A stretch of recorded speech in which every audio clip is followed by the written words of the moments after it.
Hey everyone, and welcome back to another episode of Market Like a Mother with myself, Lauren Karwoski, Radiant's content strategist, and our Radiant founder and CEO, Karen Cummings. And today we're going to be debunking the myth that the marketing stops when the lead converts. And we're going to talk a lot about why it's very important to keep your current customers happy instead of always just focusing on retaining new ones. Let's get into it. Hey Karen, how are you today? Hey, good, Lauren. How are you? I'm good. I'm excited about today's topic. We were chatting a little bit about it before, but today we're debunking the myth that marketing stops when the lead converts. And I kind of wanted to start us off with just a stat that I read that we could like keep in the back of our minds throughout this whole little talk today. But I read that it costs 5 to 7 times more to acquire a new customer than retain one. So something just as we're talking through some of these topics and the framework today, kind of keep that in the back of your head because I think that's something important to note. Yeah, definitely. And I think we often get so focused on generating new that we lose sight of how valuable our existing is. So that number is very important to keep in mind. Absolutely. And something I was thinking about too, as I was researching this topic a little bit, was just times that a brand has actually made me feel special or, felt like they've done something to help retain me after I purchased something. And I know I shared this with you earlier, but I have a med spa that I went to in Connecticut where I went and I got one of their services. And truly, like 2 weeks later, I got a mailer from them that had some free sample products, a handwritten kind of like aftercare instruction card for, ways to make your service last longer. And it truly wowed me. Like I hadn't had a moment like that in a long time where I was like, wow, I love this place. Like these people are great. And it really truly turned me into a lifelong customer and like had me referring it to my mom, my friends. So it's really that customer delight aspect, I think, goes such a long way. And when you feel it yourself, you're really like, wow, this is an important part of marketing for sure.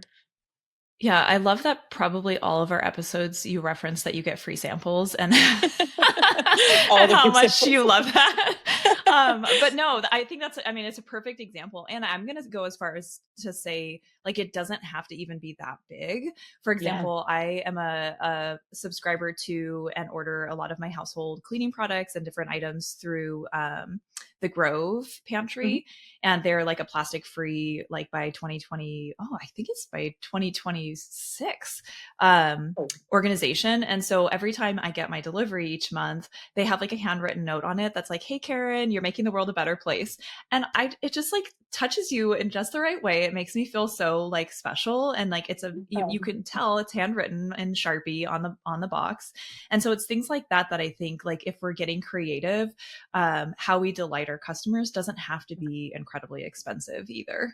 Yeah, absolutely. I love that. And I think too, when you think about leads and converting leads, there's so much pressure.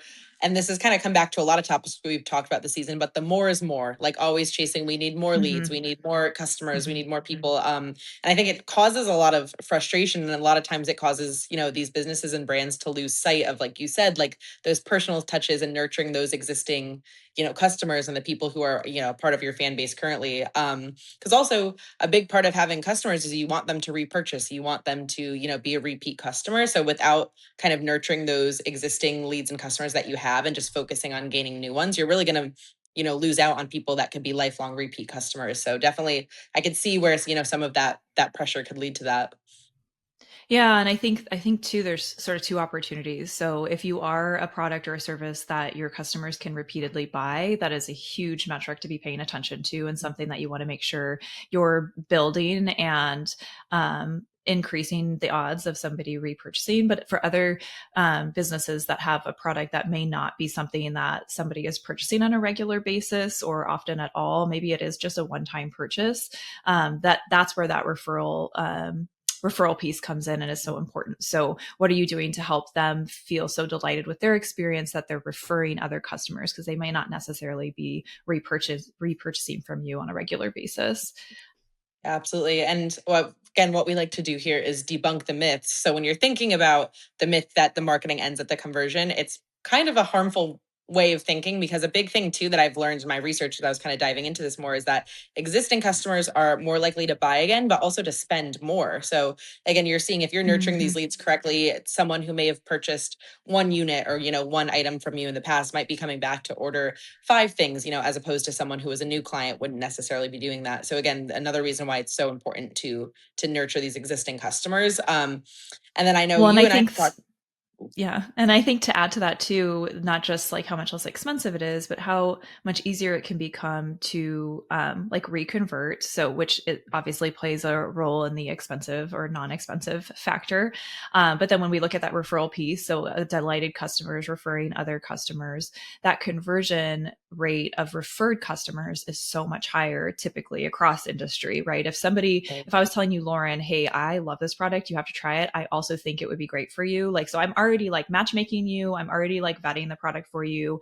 I am like a personal reference for that solution. I like the chances of you, I mean, checking it out are obviously way higher than just randomly finding it online. And then the chances of you actually purchasing or moving forward are going to be higher. So, I mean, traditionally you'll see that conversion rate from like a referred contact or customer to purchase contact or customer is definitely higher with referred customers. Yeah, absolutely. And when we think of referrals too, they also, like you said, they convert in a faster way too. So it's, it's getting those customers in faster than just, old leads or cold leads that would be kind of having to be nurtured longer just to be able to make a purchase. I think too, something you and I have talked about before is like the leaky bucket system. So kind of when you're only focusing on new leads, you end up in a position where you're constantly needing to chase new leads and constantly needing to get new people into your kind of system here, which is expensive. It's a big, time suck for your company too. It's a lot of marketing efforts and a lot going into chasing and finding and, kind of qualifying these new leads. And then I think the biggest thing too is it builds almost like that short-term transactional thinking, as opposed to building like the brand loyalty and building a community. So there's a lot of harm that could come from kind of the thinking of just needing new leads constantly. Yeah, I think this, I don't know if we've done this topic yet, but we've done some presentations in the past on the conversion rate optimization. So it's sort of the same concept when you're looking at driving new traffic to your site versus what do I do with the existing traffic on my site. Most people, I would venture to say 100% of websites are not converting 100% of their website visitors, but we're spending, so much more on driving new traffic than we are on optimizing for the traffic we already have. So similar concept, right? Like we're trying to drive new customers, and oftentimes that's at the peril or neglect of existing customers. So I think shifting or at least balancing that out a little bit better is what we're really encouraging business owners to do. Make sure we're not forgetting the customers that have already taken that step and trust the product, and really leaning into how we can make that experience as delightful as possible for them so that they are taking that next step to refer or repurchase. And you and I were chatting about this before too. And I know like AI is like a constant conversation in all topics now, but this also applies here as well, is, not just from like the word of mouth aspect, so the benefits aren't just in the direct word of mouth referrals or repurchases from customers. Now, if people are sharing those experiences online, these delighted customers or not so delighted customers, your brand is going to see an even greater impact with the way that LLMs are scraping sites and pulling information together with Ecoverse, and how much more heavily they're weighting that feedback from real customers. So we definitely want to make sure that we're being as proactive as possible with our customers to ensure that they're having a positive experience, and then they're not jumping to online channels to voice their frustrations before they, connect with you directly. Yeah, absolutely. And we'll get into that a little bit more too, but it just how kind of in our ever digitally expanding world, word of mouth referrals now are more than ever even digital. So it's, it's something to think about there too, how things have changed in the way that people communicate and the way that people recommend products and services to each other. So speaking of that customer delight, we're going to get into our framework. We always like to give you guys the tangible, actual kind of action items that you could be doing. And we're going to give you a framework on building that customer delight. And Karen, you brought up a good point that we hadn't talked about too. There's an opposite of delight, obviously. So too, you know what I mean? It's so important to have your customers be advocates in a positive way, but also it does, there is a possibility that it could go the opposite direction. So again, having happy customers is really just the goal, I feel like, always. So I'll read through these and then we'll dive into them a little bit more. But it really starts at onboarding. So onboarding that feels like connection and not abandonment. Value stacking just beyond traditional sales. Retention and community building strategy. Again, that's kind of one that's always a major theme for us here this whole season, is the importance of community. referral and repeat purchase encouragement. So again, building those lifelong customers, and then we'll kind of speak to some ways that you could do this in more tangible ways. So let's start with the onboarding. I was just thinking, Karen, I know you were talking about the Grove. I'm assuming when you first started purchasing from them, they had some sort of onboarding or kind of welcome process. Maybe your first kit came with extra instructions or details. Can you speak to that a little bit? Because that's kind of a perfect example. Yeah, so they're, oh man, I've been with them for a long time. So if I'm not recalling this correctly, then please forgive me. But when I first purchased from them, I think I just purchased as a regular user. And so their post-purchase nurture sequence was to upgrade me to the VIP program, which includes like free shipping and some other perks. Like you get a free gift with a certain amount of spend each month. And I think it's like an annual fee that I pay for that. So that was one of the things that they did right after I signed up and made the first purchase. And I think the other thing that they did really good was communicating all of the reasons that purchasing from them supported and helped the environment, because that was really important to me and why I started using their products and purchasing through them.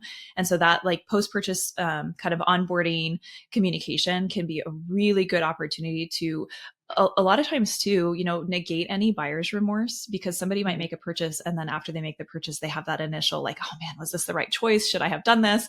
And so having a really solid, tight, good communication after someone makes a purchase to really reinforce that this was the right decision for them is fantastic. And then also, like I said, to potentially like upgrade them in their experience with you or their level of engagement.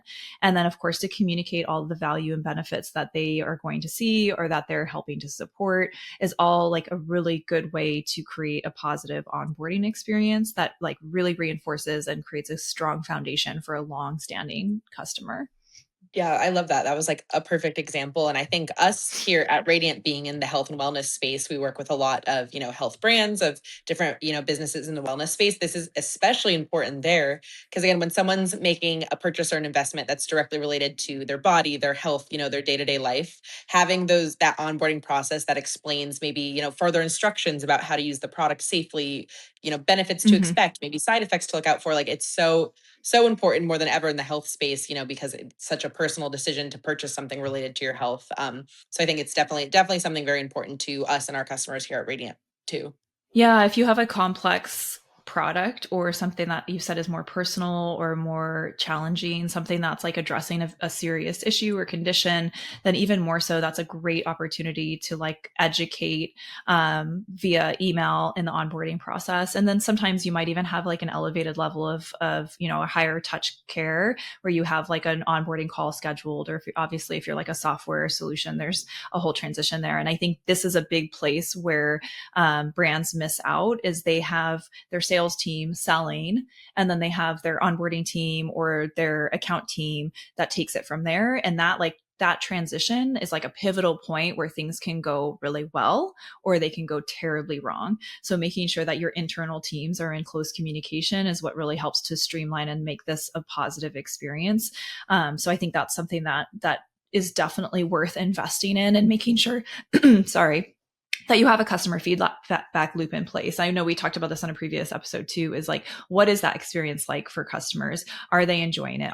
Is there friction? Is there things that we need to consider shifting? So always get customer feedback and, distribute surveys, have interviews, whatever that looks like for you, to make sure you're optimizing that process as your team grows. Like maybe you're hiring new people and there's things that are going to change internally. So having that direct line of communication with existing customers is a great way to make sure that you're scaling correctly and that experience only gets better. Yeah, absolutely. And that kind of leads us into our next point too, which is the value stacking beyond the sale. So again, you don't want to kind of neglect your customers that you have onboarded and, that maybe they got this fabulous deal when they first started. But again, having kind of like those surprise offers or, things that kind of benefit your customer directly after they've already been a customer is a great way to keep them happy, kind of keep that delight going. An example I'm just thinking off the bat is we work with a fitness studio as one of our clients, and they have an offer where if you're actually a member of the studio, you get, I think it's like 15% off at their boutique. So kind of that added value to, people that have already been onboarded, they're members, and now they're kind of getting to seek and have these additional benefits and kind of extra value added, as a customer that's currently retained. So I think little things like that, help people feel special. It helps them feel seen. They feel like they're being rewarded for choosing your brand, for choosing to purchase. So I think little things like that go a long way in kind of keeping that customer delight once you're past the onboarding phase, for sure. Yeah, I love that. I was just at a conference yesterday, and the keynote speaker was talking all about impact, and her three things were make them feel, make them laugh, and surprise them.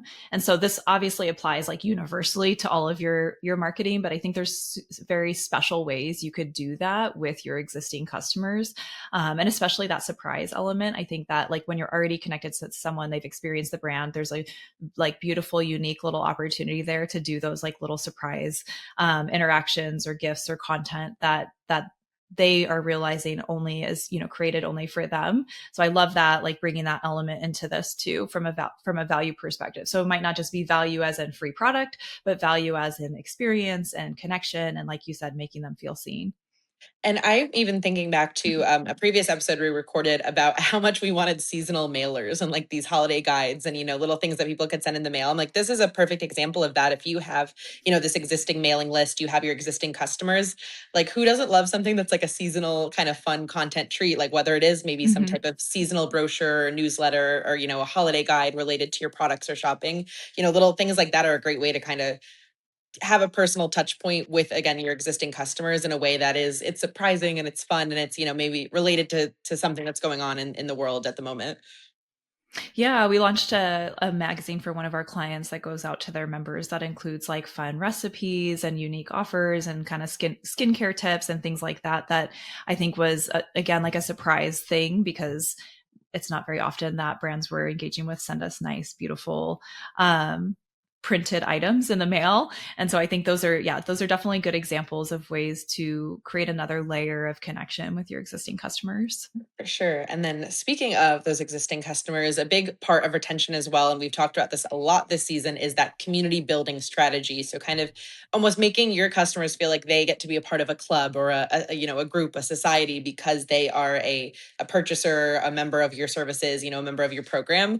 And like you said, these personal touch points that we just talked about are a great way to do that too, but also providing, spaces where your customers could communicate and have these conversations. And this is something that we've done at Radiant in the Facebook space, is providing almost little communities where people that are members of our services or, buy products from our clients could discuss the client's products. They could, give each other tips, give each other advice, talk about their like own user experience. And I think providing that community makes them, feel that they want to, continue to be a part of this. And it really improves the customer retention.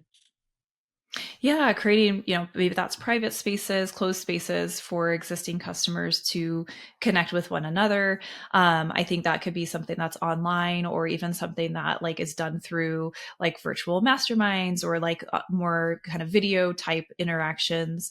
I think there's a lot of ways that we can try to build community that is something that we're missing right now, with a lot of the virtual kind of disconnect we've talked about on previous episodes too. So I think there's an opportunity, if you've positioned your business in a way that you are like strongly solving a specific challenge or problem or meeting a need or desire for a targeted audience, then likely all of the people in that community will have some level of similarity or connection. And so being able to create a space where everyone can kind of come together just, again, really reinforces that brand and creates a deeper connection at another level with your customers. So I think this is a great way to do that. Like you said, that might be through private Facebook groups. It might be through your own online platform. We have a healthy kitchen community we launched for one of our clients. We have a beauty VIP program where you're getting like early access to products, or you have special kind of exclusive events for members. So there's a lot of ways you can get creative to build these community spaces. Yeah, absolutely. And one more thing in this, retention community building strategy I wanted to talk about that I personally love is also like the celebrating of milestones. So whether it's, Mm. oh, you've been a member of this service for 1 year, here's a coupon or here's a free gift or, something celebrating the milestone. Or something that I love is my fitness studio, which I know a lot of fitness studios do, have really cute celebrations when you hit, 25 classes, 50 classes, 100 Hmm. classes. And it might seem like such a small thing, even if it's a little as like a shout out or an email, congratulating you on hitting that milestone. But that's something that to me makes me feel like such a part of a community and makes me feel so connected to the brand and the business. Just having them recognize, that I've been here for 50 classes now, that's a big deal to me. Yeah. So I love stuff Yeah. like My that too. sister, my sister does Peloton and she's always sharing with us when she's hitting those milestones. And then she Yeah. shares like when they're celebrating her live on the calls. Like I feel like it goes a long way to do those types of milestone celebrations. Yeah. I mean, Or like everyone you said, loves it's like like a shout outs. special gift. Yeah. Yeah. Yeah. Who doesn't love a good shout out? Exactly. No, absolutely. And then kind of our last one, so the referral and repeat purchase encouragement kind of builds on a lot of these like community building strategies and building this brand loyalty. A big thing that we're seeing now is like the gamifying of loyalty. So there's a lot of programs now that offer, points for purchase. Every time you purchase, you get X amount of points. And with your points, you could redeem for, a free item, a coupon, stuff like that. I know like the Starbucks app is a perfect example of that. Every time you purchase Hmm. through the app, you're getting stars that you could then use. And it almost does make it kind of gamified. Like it makes that brand loyalty and that, kind of community feel like it does. It becomes a game. You get rewards. It definitely kind of encourages the retention there. So that's one, aspect that I think is kind of a fun way to kind of to amplify the loyalty of your customers. Yeah, we all like a good game, right?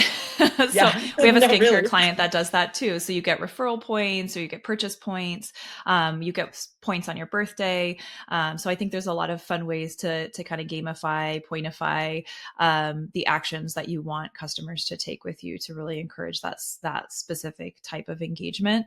I think another way too is to build out affiliate programs. So this might work for certain types of clients. Maybe it's like referral programs or affiliate programs. And again, this applies even more heavily for clients that don't have like a super regular consistent repurchase rate. Like we really want to encourage referrals with those customers, so giving them benefits for referring others or even commission if it's an affiliate program, so that they're really incentivized to get more people using your products.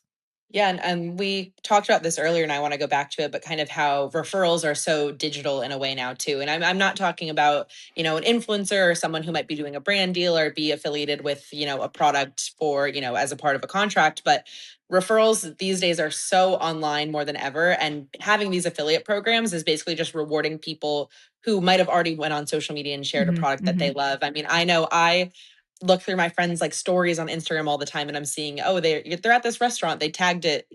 I want to try that restaurant now. It looks great. I know my friend ate there. Something as simple as, Hmm. being able to reward your customers who might have already been, planning on posting about your product already is a great way to kind of build that loyalty and again reward them for these word of mouth referrals that we're now seeing so much more in a digital setting. Just because we communicate more digitally now. Yeah, and I think that's another great point too, is that a lot of this has become so much more trackable. So, you probably have seen it. We've all seen like the referral link that we're provided if you're like, oh, refer a friend to this service or that product. And again, it either results in points for you or a discount off of your next purchase. But then you have all that data too that says like, hey, here's my top refers, or here's how this referral program is working. So having those trackable pieces to these types of programs can be really valuable too, both with the qualitative data from your, one-to-one kind of survey customer interview data, and then the qualitative like this, where we're like seeing the results and the money roll in from these specific initiatives. Absolutely. And in the influencer space too, if you're, kind of able to test out having people do an affiliate program and like you said, you're able to actually track their performance, it's a great way to also vet and say, hey, this person's been a top, affiliate earner for me for a few months. Maybe it is time to talk about, bringing them on in an influencer capacity in a contract in a paid setting, because we've seen their performance. So being able to track kind of that affiliate program is a great way to vet, if influencer partnerships or, kind of expanding your social media marketing would be, something that's worth it for you in that space too. So those Mhm. metrics definitely help, see what's worth it and see what's worth the time of your business and the money as well too, which is great. Yeah, more informed decisions. Absolutely. So as we're wrapping up here, I have a couple questions to ask you just to think about. How do you think small businesses could implement this, if they don't necessarily have this big budget to, be having all of these touch points or, implementing a lot of new strategies to delight customers per se? Yeah, I think email marketing is probably going to be the fastest, most effective, and easiest, least expensive way. So getting a really strong post-purchase sequence in place that really celebrates your customers, encourages these types of actions. I think email marketing would be my number one.